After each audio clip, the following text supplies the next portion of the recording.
राजस्व समाधान शिबिराच्या अनुषंगाने शहापूर विधानसभेचे आमदार माननीय श्री दौलतरावजी दरोडा साहेब इथे उपस्थित आहेत। त्याचप्रमाणे माजी जिल्हा परिषद सदस्य भक्ती लवटे मॅडम, तसेच पुणे सरपंच, उपसभापती आणि मंचावर सर्व उपस्थित। आज या ठिकाणी छत्रपती शिवाजी महाराज महाराजस्व समाधान शिबिर अभियान महाराष्ट्र राज्य शासनाचा एक प्रभावी उपक्रम राबवण्यात येणार आहे। या उपक्रमाअंतर्गत राज्य शासनाने प्रत्येक जिल्ह्यामध्ये, प्रत्येक तालुक्यामध्ये, प्रत्येक मंडळ स्तरावर, म्हणजे आपल्याकडे या तालुक्यामध्ये सात मंडळ आहेत।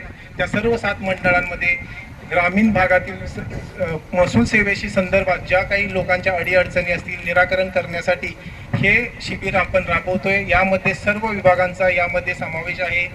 या शिबिरामध्ये सर्व प्रकारचे तुमचे महसुली संदर्भात जे काही गोष्टी असतील, जसे तुमचे 7/12चं अद्ययावतीकरण असेल, त्यानंतर PM किसान योजना असेल, ॲग्री स्टॅक असेल, त्यानंतर तुकडी जोड बंदी असेल, या संदर्भात जे सर्व सामाजिक अर्थसहाय्य योजनेचे दाखले असतील, विविध विद्यार्थ्यांसाठी लागणारे शाळेचे दाखले असतील, यांचं एका दिवसात निराकरण करण्याचं, इथल्या इथेच ते वाटप करण्याचं ध्येय आम्ही या ठिकाणी आयोजित केलेलं आहे।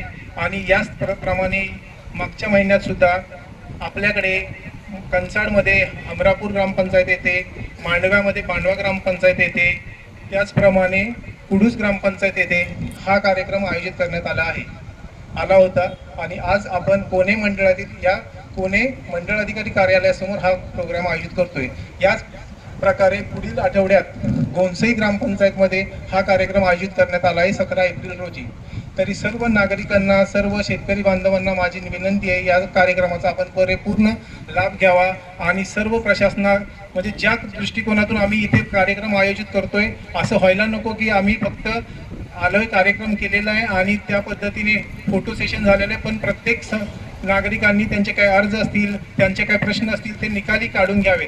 आणि जर कोणत्याही गोष्टीची कुणालाही, म्हणजे जे काही गोष्टी होऊ शकत नसेल ते मला भेटा। आमचे मंडळ अधिकारी इथे आहेत, नायब तहसीलदार महसूल इथे आहेत, संजय गांधी आहे, संजय गांधीचे आमचे वरिष्ठ लोक आहेत, सगळे विभागाचे लोक आहेत, आरोग्य विभाग आहे, भूमी अभिलेख आहे, ग्रामविकास विभाग आहे, भूमी अभिलेख विभाग आहे, या सर्व अधिकारी कर्मचारी उपस्थित आहेत।